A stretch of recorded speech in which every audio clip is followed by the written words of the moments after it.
Hello and welcome to Odds on La Liga Match Day 12. What a match day for the Spanish teams in the Champions League. Alvaro, we knew that they are not competing that well this season, but apart from Atletico Madrid, and they even suffer against Royal Union Saint-Gilloise, the feelings are really bad, I would say. They are. I mean, where can I start from? I mean, we can say something, quite generic, which is after years of a lot of austerity. I mean, I guess that this had to happen at the end, right? The teams of the Premier League, for example, would show more quality and more depth in the squad. But then every case is absolutely different. I think that Real Madrid cannot put their defeat or cannot put it down to money. In the case of Barcelona, I think that their work as a defensive unit has been very poor this season. In the case of Athletic de Bilbao, we cannot forget that the international players of the team are out, apart from the defenders, but Sancet and Nico Williams have not been playing. The defeat of Villarreal is absolutely unacceptable. Shouldn't have happened. And then Atletico de Madrid at home are always going to be competitive. Their problem is away. But even in La Liga, you can see their duality. At home, they are great. Away from home, they have been rather average. But yeah, generally speaking, I think that it's more concerning the fact that, for example, last season, only one Spanish team made it to a final. It was Betis in the Conference League, whereas 3 English teams made it to the finals. Manchester United, Spurs, and Chelsea. And I think that Arsenal was in the semi-final of the Champions League as well. So, it's going to happen quite often from now on until Javier Tebas just opens his hand a little bit and lets the Spanish teams invest a little bit more. Because right now, with these financial restrictions, it is very difficult to attract the biggest talent. Well, we are going to break down in this video the problems of the teams in La Liga, so stay tuned. As always, don't forget to press the like, to subscribe, and now let's go on with the show.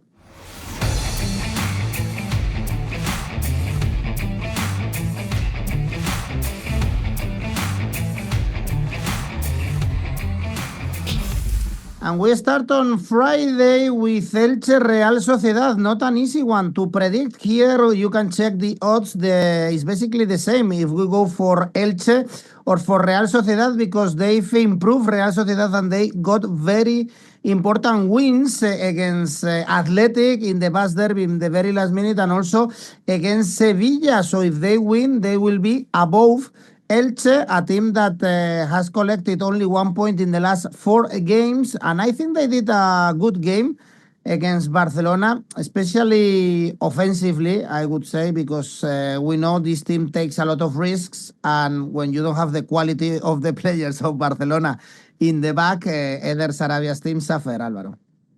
Yeah, absolutely. I think that Barcelona was more clinical than Elche, but I believe that in that game, Elche at times were clearly dominating the possession. Rafa Mir had a lot of one-on-ones to make the difference, and sometimes he did, sometimes he didn't.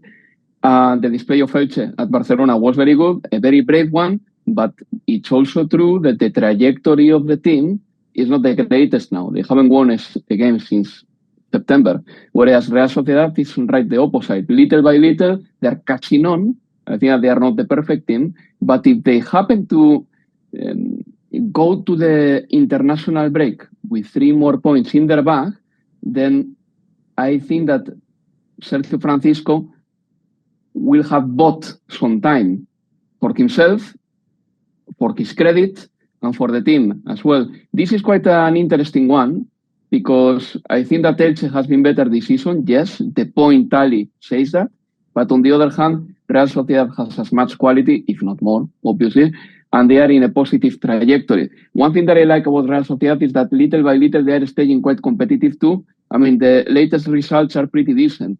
I mean, they drew at Vigo, which is not easy. By the way, Celta draws against everyone, but still, drawing at Vigo is good. Then they beat Sevilla 2-1, and then they beat Athletic de Bilbao. And the Basque Derby was a competitive one, not a very beautiful game. I watched it entirely, obviously. I was a bit upset about Athletic de Bilbao losing it, but fair play to Real Sociedad. I think that they deserve to win it.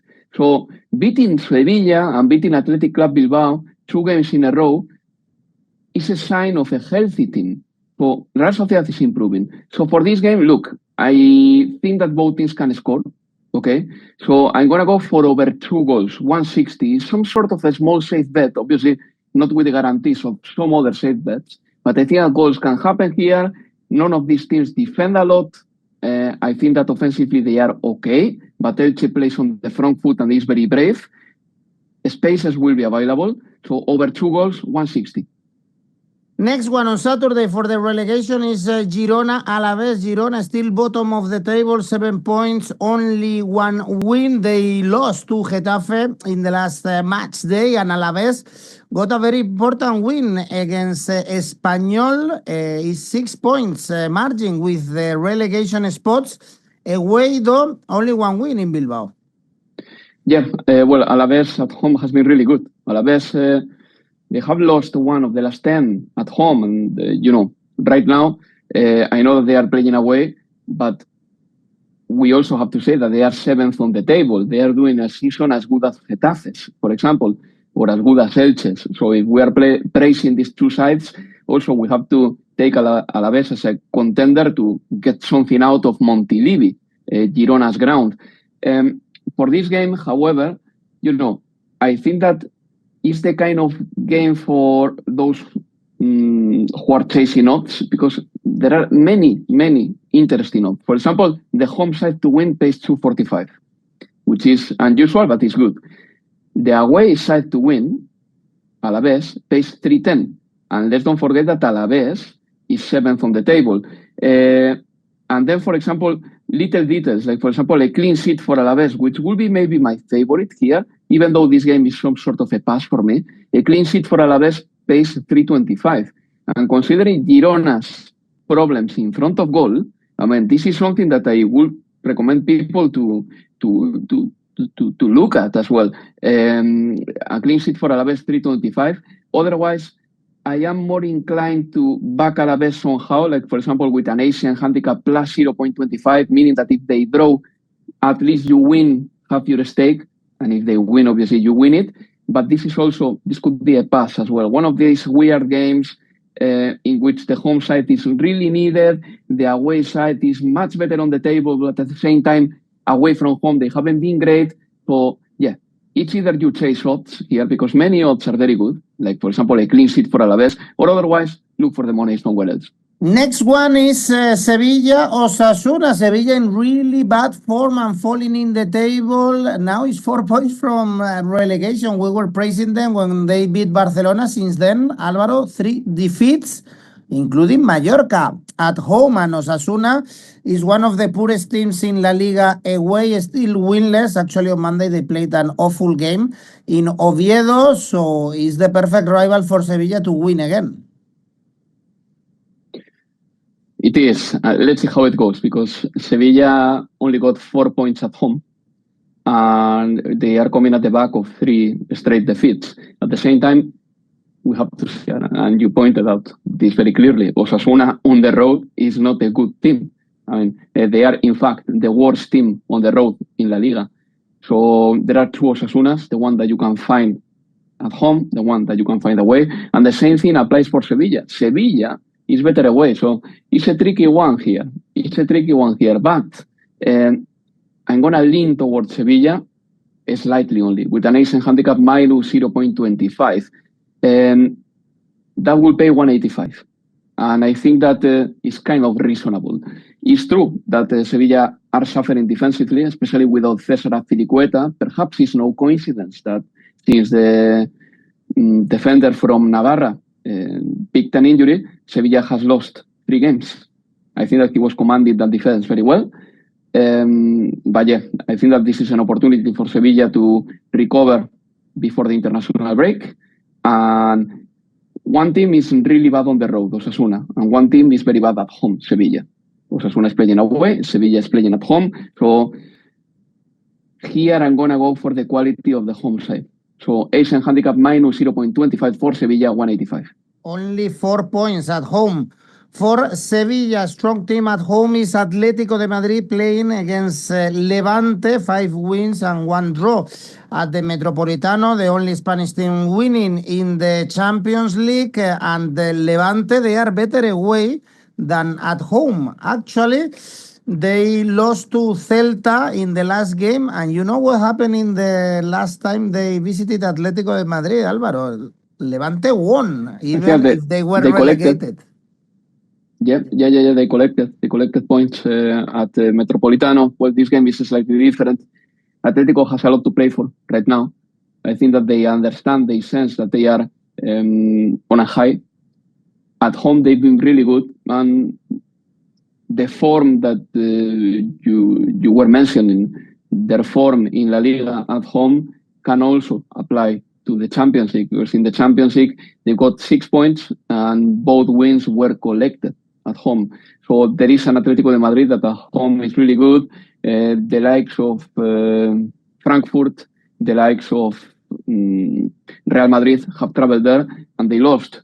So I'm going to back Atletico because I think they are in a good moment. Atletico, over the last year and this season as well, is a team of trajectories and is a team of runs. Last season, I remember that they followed a very good run to the point that they were topping the table just after 19 games with an abysmal run. And this season, they started really poorly and they have steered the ship. So I'm going to go for Atletico here. They are better than Levante, obviously. We all know about that. But some of their stars, they are shining as well. Especially, Julián Álvarez. Him to score 173 is a good one. Him to score or assist, obviously will pay less, but you will enhance your chances of winning. But Julián Álvarez, yeah, he's got 6 goals, 9 goal contributions in total. So Julián Álvarez to score will be my individual bet, 173. There is also one that I do like because I believe that Atletico's improvement is related as well to Alex Baena's comeback. He came back from an injury. He's a very important signing for Atletico de Madrid. So over 0.5 shots on target for Baena, 180. I recommend that you consider this one as the game goes by. See if Baena is playing as a second striker or on the left, then you make your decision. But my favorite bet, and I remark this for this game, is this one. I think that Atletico is going to win this game comfortably. Asian handicap minus 1.5 for Atletico, 168.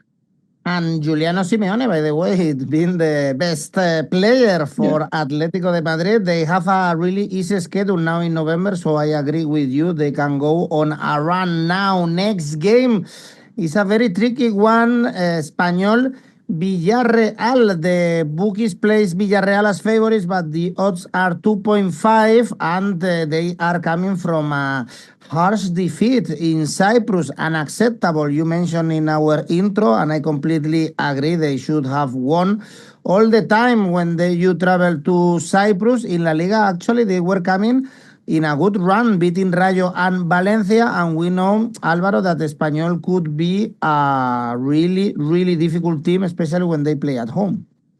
Yeah, well, of course, first of all, let me, wish the best to Fran Garagarza, the sporting director of Espanyol, because this week had a cardiac arrest. And a good friend of mine is in his staff, and I really hope that Fran Garagarza gets better because he has crafted this Espanyol team that is doing very well in La Liga. Espanyol got 13 points at home, by the way, which is a lot, and they are 6th on the table. So the likes of Espanyol, Getafe, Elche, even Alaves are these teams that are punching above their weight and are doing very well. But Espanyol's one, I didn't see it coming because last season, well, I will explain that better. I didn't see it coming a year ago because it's true that Espanyol finished La Liga very strong last season, and they are carrying last season's form into this season. And they are 6th on the table, as I say. They look like quite reliable, despite having lost their number 1 goalkeeper, Joan Garcia. And here I'm going to back Espanyol somehow, with both teams to score. I think that Villarreal has a decent defense, if not good, but I think that Espanyol can score and Villarreal can score as well. So both teams to score 165 would be my bet. Otherwise, I suggest that our listeners keep an eye on the double chance for Espanyol, because obviously for a team like Villarreal losing in Cyprus, by the way, no Spanish side had ever lost against the Cypriot team until Villarreal did on Wednesday. For a team like Villarreal to lose against a Cypriot team may have consequences, morally, mentally, psychologically. So maybe a double chance for Espanyol would be good, but I prefer both teams to score because both teams score decently as well, and because Espanyol at home, they will do it. So, yeah, that would be my favorite bet. Another team that lost in the Champions League is Athletic. Their options to qualify for the next round now are going to be minimal, and they are playing at home against Oviedo. You mentioned the physical problems of Sunset, of Nico Williams the whole season, impacting the team, and they are also falling apart. In La Liga, even at home, they are not getting great results, but when you are facing Oviedo, Alvaro, the situation there is really bad. This is a must win for Athletic. Yeah, and one of my best favorite bets of the show will be this one. Asian handicap -1 for Athletic Club. It pays almost 2. If Athletic wins by 1 goal, you get your stake back. If they win by 2 or more, that's the value you are getting. Look, I know that many players are out, but Athletic Club Bilbao should beat Oviedo because Oviedo has been really poor so far. Then on last Monday, they couldn't score a goal, which is okay, fine, a clean sheet, something that Oviedo needed. But their comeback to La Liga has been difficult and has been hampered by the fact that they concede too many and then they don't score a lot. And if you can score goals, you are not staying in La Liga. Athletic Club Bilbao will probably resort to the home factor to win this game. Against Newcastle, they were honestly competitive. They played well, but then there was a gulf in quality between Newcastle United and Athletic Club Bilbao, especially because, as I said before, there were many players on the sidelines. But yeah, the game against Newcastle was good. If Athletic Club Bilbao shows the same energy, motivation, and a style of play than they showed at St. James's Park, they should win this game. So Athletic Club Bilbao to win with an Asian handicap -1 is my favorite bet.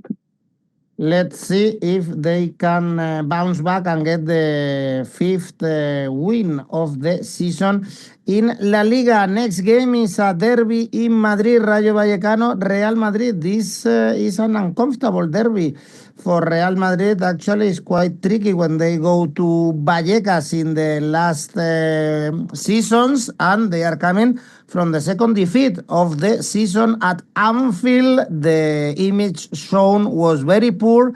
Apart from 𝗀𝗏𝗏𝗀𝗏𝗏, nothing worked. I think the tactics, the team selection with 𝗀𝗏𝗏𝗀𝗏𝗏, Xabi Alonso didn't read the game properly, and some individual mistakes, especially Heisen. I think he was so poor. And now they have to win here, Alvaro, in Vallecas with a dangerous Rayo, although they've only won once playing at home this season.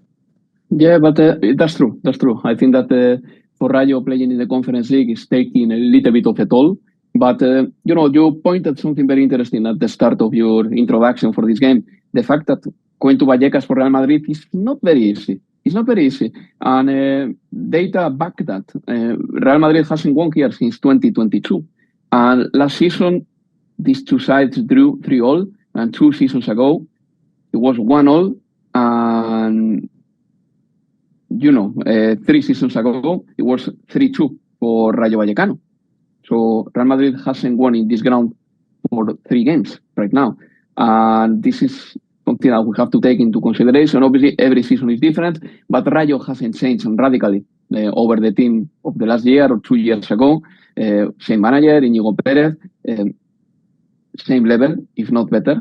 And Real Madrid, on the other hand, they are the best team away in La Liga. This has to be taken into consideration. Just one thing about the game against Liverpool. One thing that I didn't like about Real Madrid is the fact that they show no style. And most of the game was leaning towards the left. It is as if the right channel for Real Madrid with Camavinga and Valverde, and in the second half with Rodrigo and Valverde, didn't exist. And I think Real Madrid should add a little bit more variety and make sure that all the attacking game doesn't go through Mbappe and especially Vinicius. I mean, they need more variety in there. But anyway, the start of the season has been good for Real Madrid. It's good. They are topping the table. Fair play. I'm going to go for over 2.5 goals here, 160. I know that the 1-1 result has happened recently in Vallecas, but I think that this time it's going to be a little bit more because Mbappé is in a great form despite not scoring at Anfield. So over 2.5 goals in this game, not committing to the full-time market, 160. Well, in the last 8 years, we can see in Oddspedia 2 wins for Rayo, 3 draws, and 5 wins for Real Madrid. So the stats are not great if you are playing a humble neighbor as Rayo Vallecano. Next one is Valencia. Betis, Valencia right now in relegation spots. They didn't compete against Real Madrid. It's only 2 points in the last 6 games, whereas Betis beat easily Mallorca with Anthony. Alvaro finally shining. He's getting better and better. And away is only 1 win and 4 draws for Betis. Yeah, but I think Betis is the favorite for this game. And in fact, aside from the ACCAs, my most ambitious bet is going to be this one. Betis to win, 225. Why do I go for that one? Because Betis is an attacking team in a good moment. They are the 3rd team with more shots on target in La Liga, meaning that no matter if they are at home or away, they are attacking. Then they got a player like Anthony, who is making the difference. By the way, Anthony is adding to Betis something that I really like. He shoots from distance. In fact, Anthony and Julian Alvarez are the players who have scored more goals from outside the box. So that's bringing something new to Betis, which is very valuable, especially against tight defenses, every time you find a gap to shoot. Lo Celso has been playing really well, and Pablo Fornals has adapted to playing deep. We know that Johnny Cardoso left to Atletico de Madrid, and we thought, yeah, there is a void in there who is going to bring this sort of quality and bring this sort of stability to the team. Well, Pablo Fornals, little by little, is doing that. And Betis is juggling very well between 2 competitions, the Europa League and La Liga. I think that Betis is one of the sides that are right now in a better form, and they are playing against Valencia, who is in a terrible form. By the way, Valencia is showing no style, no spirit sometimes. And the other day at Santiago Bernabeu, you knew that they were going to lose, and they lost the game pretty much in the first half already. So, being this the situation, it's very difficult not to back Betis. I know that in La Liga everything can happen, and it's not as straightforward as in some other leagues, but still, Betis to win, 225. I mean, numbers are backing that. And at the same time, we have Mallorca, Getafe, great numbers for Getafe. And I think we have here a great value on Getafe. They are the underdog. I cannot understand. 3.4 to win this game. They beat Athletic and Girona. They are close to Europe. Is one of the best teams in La Liga, especially with the squad they've had. And Mallorca, only 9 points, same as the relegation. So it's a team that we've seen this season, Alvaro, that is impossible to trust, Mallorca. Yeah, it is. And in fact, I'm gonna tell you something. Mallorca is a team that has suffered a lot this season, not only behind closed doors, because they have had some issues between some players and Arrasate, okay, but also, to the point that the other day, Raillo ranted pretty much about everything. After a football game, but also they've been most time than anyone else behind in the scoreline. So this is a team that has gotten used to suffering, to being behind in the scoreline, and this is not a sign of a healthy team. They started losing 9 out of 11 games. So, for example, that can easily point you in the direction of Getafe to be the first team to score. But, that one is never my favorite unless, it's very clear that one team is going to be the first team to score, like, I don't know, Bayern playing at home in the Champions League. But yeah, I'm going to go full Getafe here because they are the 5th best team away in La Liga. They are solid, more solid than Mallorca, definitely. And I know that with Getafe, it's always like this. Once they reach a position where they are comfortable, so, for example, 8th on the table, 7th on the table, then they are always missing that extra to win a couple of more games and climb to 5th spot. Normally, they find that very difficult. But still, against Mallorca, I think that they should win the game. So I'm going to back them, and I know that this is a little bit too cautious, because the odds are clearly to back Getafe to win, but Asian handicap plus 0.25 for Getafe. For those who are new to the handicaps, with this one, if Getafe draws, you win half your stake. But if they win, you win. And that pays 179. And the last game, Celta-Barcelona, tricky game, this one. For Barcelona, by the way, Alvaro, was it fault to Chelsea? No, not for me. Not for me. The goals should have stood. Exactly. Also, in my opinion, was the same. Barcelona suffering against Bruges. The newspapers are highlighting, of course, Lamine Yamal. His level was outstanding. He was the best player by far in Belgium, but we should be also, I think, punishing this Barcelona. You cannot play the way they did in Belgium against a team like Bruges, conceding a lot, 3 goals, a lot of chances. Again, the defense was so weak. The high line is not working for Barcelona against Elche. Also, we saw a lot of flaws, but Rafa Mir hit the post a couple of times. And now against Celta, this new Celta revitalized. Now they are not drawing anymore, but winning, and it's only 2 defeats this season for Celta de Vigo in La Liga. It could be a difficult trip to Vigo, in my opinion, for Barcelona. Could be, and our listeners probably know that I've got a little bit of a soft spot for Celta, but because they play well. But on the other hand, sometimes they make me crazy because backing them is a bit of a Russian roulette here. However, backing them to win, but backing them to score goals is something that is way more probable. And Barcelona scoring goals and conceding goals is something that happens a lot. So for this game, Edu, my favorite bet will be over 3 goals. Over 3 goals, 170. Look, Bruges scored 3 goals against Barcelona, and they could have scored more. The defense of Barcelona is not working, but the defense as a collective, not only the defensive line, but the rest of the things. For example, look, little details, right? But last season, Marc Casado, in the first half of the tournament, was the player who was pressing more aggressively and recovering more balls for Barcelona, I think. But definitely his pressing was contagious. This season, I see Marc Casado, and he's not that player anymore. The pressure of the team has disappeared.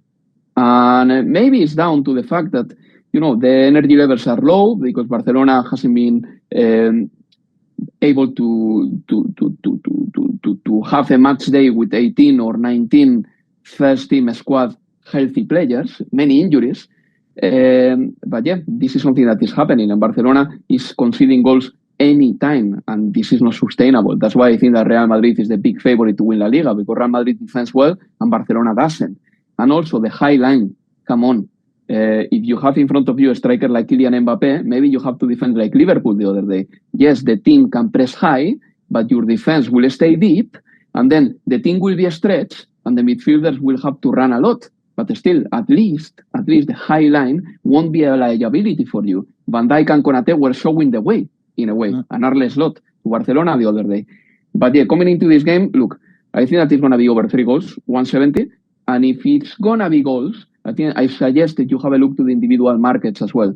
Because even Lewandowski to score pays 215, Borja Iglesias to score, he's in a good form, 350. I think that he's going to go with Spain in November, in international duty. But anyway, stay perhaps with over 3 goals, 170. That's my favorite bet. I wouldn't commit to Barcelona winning here because they are going through a rough moment. For sure, Morata is not going with Spain, I think, in this international break. Well, this is over for La Liga. We have another international break. Indeed, remember, guys, that you can post your tips in Oddspedia and participate in our tipster competitions. We have the November Open now. And of course, we have Rivals where you can create your own tipster competition. Alvaro, let's go with your safe bet. Yeah, Asian handicap -1 for Atletico de Madrid, 130. And Yoraka? Asian handicap -1.5 for Atletico. Celta de Vigo, Barcelona, over 3 goals. Altogether, 285. And if you are confident, you can top it up with someone from Barcelona, Celta, or Atletico scoring. Okay, Alvaro, thank you. See you in a couple of weeks. Bye-bye. Bye-bye, take care.